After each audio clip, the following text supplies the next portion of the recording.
এখন খেলতে গেল না। আচ্ছা ঠিক আছে, যাও বাবা যাও।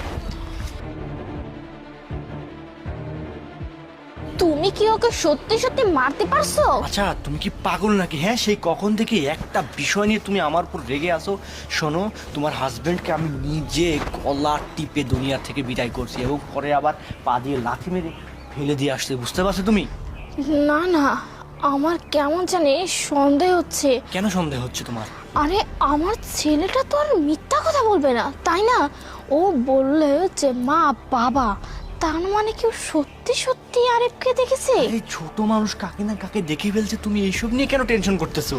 কিন্তু তারপরেও কেমন জানি আমার সন্দেহ হচ্ছে। আরে সন্দেহ করার কিছু নেই, শোনো, ওকে যেখানে মারছি তোমাকে আমি সেখানে নিয়ে যাচ্ছি, চলো। বাবা হয়েছে।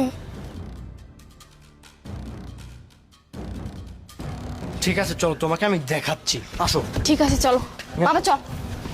আসো, এই যে কোথায় মেরেছে? ঠিক এই জায়গায় তোমার স্বামীকে আমি নিজে মেরে এই গাছের সাথে এইখানে ঝুলিয়ে রাখছিলাম, আর তুমি বলতেছো সে নাকি বেঁচে আছে। তুমি কি পাগল হয়ে গেছে নাকি? হ্যাঁ, তোমার মাথা মনে হয় খারাপ হয়ে গেছে।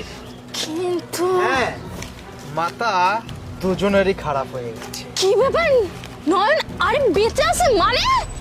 এখনো বুঝতে পারতেছি না। ওকে তো আমি নিজে থেকে, এই যে দেখো দড়িটা এখনো ঝুলতেছে, এই দড়ি দিয়ে ওকে আমি এখানে ঝুলিয়ে রাখছিলাম। ও বেঁচে আছে কিভাবে?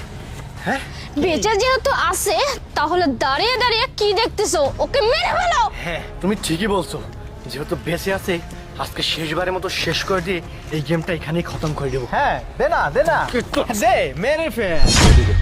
পুলিশ? পুলিশ? আমি স্যার, আপনি আমার সাথে কথা বলুন, আমি আপনার সাথে বিষয়টা কথা বলতেছি। আমরা ফ্যামিলি, আমরা এখানে আসছি কথা বলার জন্য। আপনি এমন করতেছেন কেন? স্যার, এই যে ভিডিওটা একটু দেখেন। হ্যাঁ, ভিডিও? ভিডিও? হ্যাঁ, আমার যতটুকু ইনফরমেশন আছে আর ভিডিও তো দেখছি। এই ভিডিও কে করছে? কি ব্যাপার, এটা কে করেছে?